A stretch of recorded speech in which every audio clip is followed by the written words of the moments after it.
This is the supervisor of the Campbell shop, right here.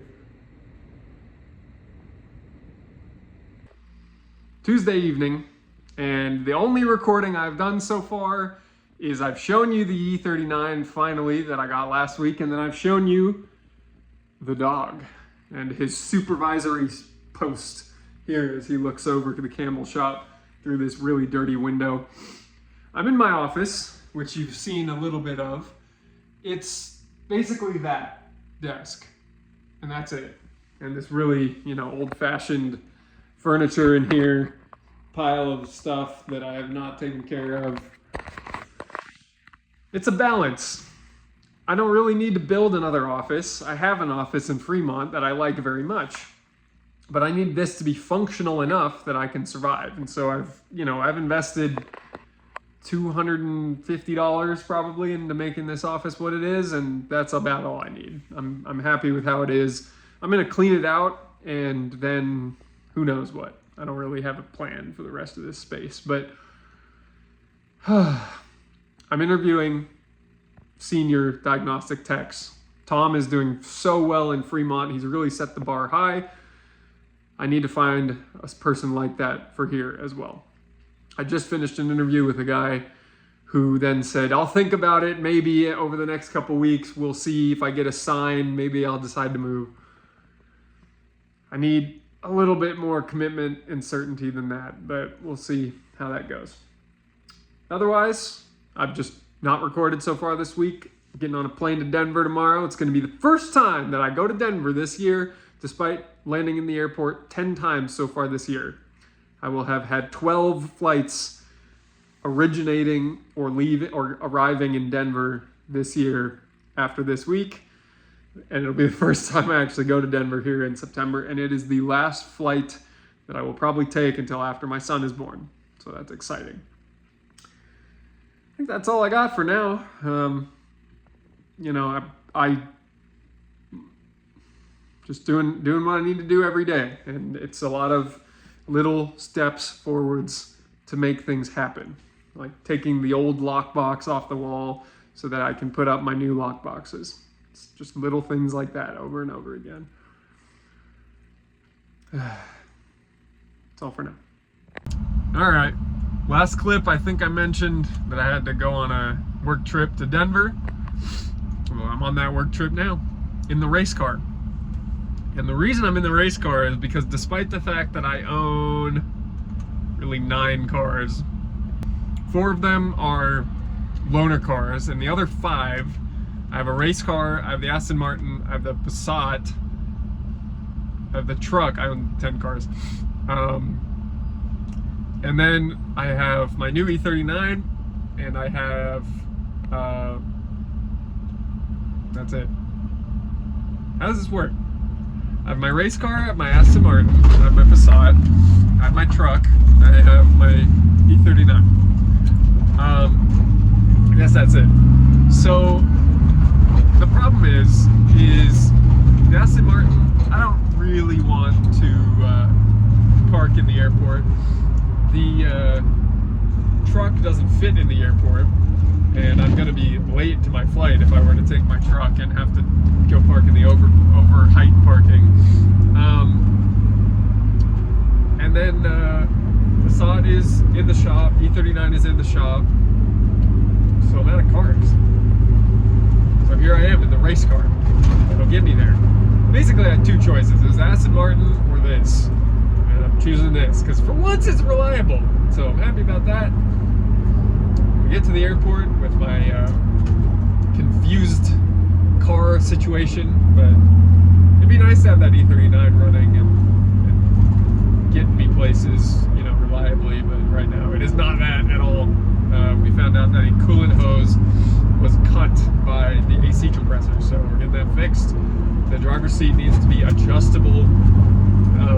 Right now it is not, and then it should be good to go after that. So we get to the airport, get on this plane to Denver, go to the Schwartz Advisors Automotive Services Summit. That's what I'm doing tomorrow. That's it. Thursday morning. And I'm in this weird hotel in Denver. And last night at dinner, I sat next to a guy who's a managing director at a private equity firm. Sat next to, a few people at the table, but I was telling this guy about the fact that I work at Schwartz Advisors and I own 2 shops, and a year ago I had no shops, and I'm trying to build something and I'm passionate about it. And he said, why don't you go be the CFO of a private equity backed automotive service business? Like, you have the skill set for that. And in 5 to 7 years, you will have, a couple $1 million, and then you could go like buy real shops. And I was like, well, why would I do that? Like, I'm already owning shops.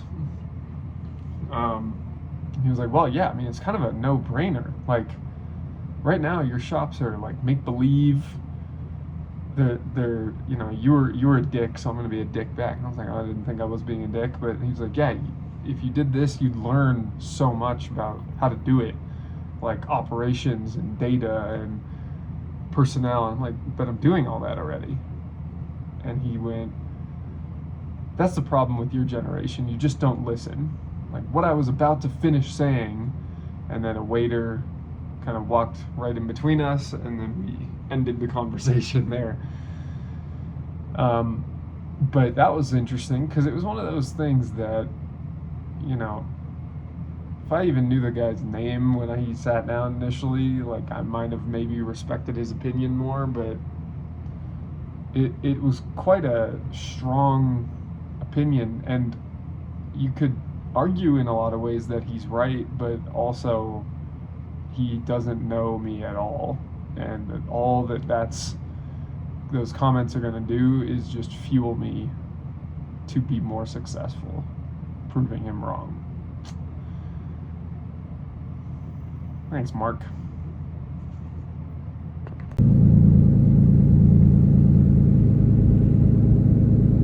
Well, you can't really see me, but it's Friday morning, and I am panicking with financial worries. Next week we're going to have one tech in the Fremont shop, and I'm a bit worried about all the cars that are there and cash flow heading into the end of the month. It's not the end of the world, and I have reserves, but man, I don't like the forecast. So I feel the need to tell the team what we need to do today, and then keep working on improving operations in the Campbell shop, right size the technician staff there, keep moving forwards. That's all for now. I just got to the Campbell shop this morning, and I want to show you the updates to the lobby that have happened while I was gone. Okay, the desk's still the same, but we got this chair in here. We've got a crow up there, that area. When we go over here, this is where the big changes have happened. We got waiting room chairs here. We got the coffee on top of the water. We have the water dispenser, or the cup dispenser on there. We've got the Keurig K-cups, creamer. We got this little bowling alley. Look at that. We got snacks. We got more crows. We got this. Business cards. Look at that. Got this sign up on the wall. We've got, there's the fridge. Oh my goodness. This plant, look at this clock also. This clock is actually really cool. I don't know if it's going to change time while I'm still looking at it, but what we got over here, this area is nice and cleaned up. Getting better over here. We got this. We've got, oh, this is actually the letter that Walt is going to send out to customers. That's Alex's notebook, very nice. I love this, this is cool. He's got his own mouse now. Wow. Oh, it changed. The clock changed. Look at that, it's like flipping. Look at that, it's got all the numbers there. This is so cool, man. All right, time to get to work. I'm excited now. Saturday morning, on the way to the shop in Campbell for the second to last Saturday that we will be open. And now I've considered opening on Saturdays in the Fremont shop for a while because every Saturday I get all these alarm and security system notifications for the shop next door to us, which does open on Saturdays from 9 to 3, I believe, or 8 to 3. And they rake in a lot of business in that time, but you look closer and it's all quick oil changes and smogs. It's not people necessarily who see a major convenience just to the drop-off and pickup aspect of a job, and given many of our jobs in our world go over one day, I don't want the type of jobs that are being attracted by being open on a Saturday. I want my customers to drop off and pick up whenever they feel like it. They're welcome to do that with our lock boxes, our drop box system, and then we want to be able to have the flexibility to work on their car for as long as needed for whatever they authorize us to do on it. And whether that means doing or giving them a loaner car or just simply sending them back home so they don't have to wait, I want to make sure that whatever we are doing, it's not inconveniencing our customers. So, all that said, it's not appealing to me to be open on Saturdays.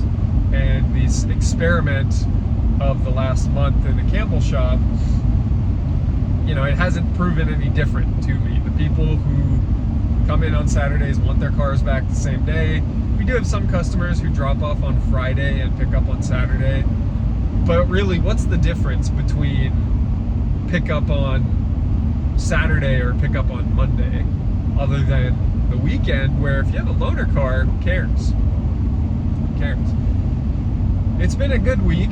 I did enjoy going to the Automotive Service Symposium in Denver for Schwartz Advisors, and what that really meant was I had the opportunity to network with a lot of private equity that is already playing in or is looking to play in the automotive service space. Those are exactly the sort of people I need to be knowing right now. And so, all that said, I have taken back quite a lot of best practices where I want to differentiate myself from the other PE-backed automotive service businesses. I'm not one. I shouldn't compare myself like that. But I want to be in that category of institutionalized, more corporate, highly profitable, perspective-shifting, powerful companies. That's why I always talk about this billion-dollar automotive service empire. The only way that that makes any sense is, in my mind, if we are truly as influential in the perspective shift of automotive service as I would like to be. So, I think that's all for now. This is probably going to be the last clip of the week. I'm going to go to work, I'm going to work, and I'm going to go home, have my one-day weekend where I get to edit this video, I get to catch up on our books, I get to do payroll, a lot of stuff I get to do, working 7 days a week right now, but 6 of them going to the shop. But tomorrow I'll be going to the shop too to move out a lot of furniture. Anyways, if you've enjoyed Driven Diary, episode 56, 57, please leave a comment for any feedback or questions that you have. Don't forget to subscribe so you don't miss next week's video, and of course any likes would be appreciated so that we show up higher in the YouTube algorithm. And that's it for this week's Driven Diary. So until next week, I hope you go out, you continue to stay driven in your life. Have a good week.